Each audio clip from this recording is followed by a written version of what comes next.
এই বাজারের নাম কি? খেজুরহাট। কেশরহাট। কেশরহাটে তো পেঁয়াজ শুধু। হ্যাঁ পেঁয়াজ 9,000 টাকা কেজি। হ্যাঁ 14 টাকা। আচ্ছা আচ্ছা।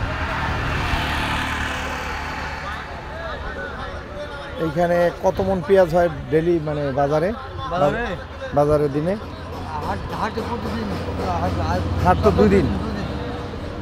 সপ্তাহে 2 দিন হাট। কি বার? রবিবার আর বুধবার? বুধবার আর শনিবার। বুধবার আর শনিবারে। কেমন বিক্রি হয় এখানে বেচা কিনা? ভালো হয়। ভালোই হয় না? কত করে কিনছেন মন? 1150 1120 30 50 29-30 টাকা কেজি। গুড, সুন্দর, আল্লাহ তো ভালোই বরকত দিছে মাশাআল্লাহ। Thank you.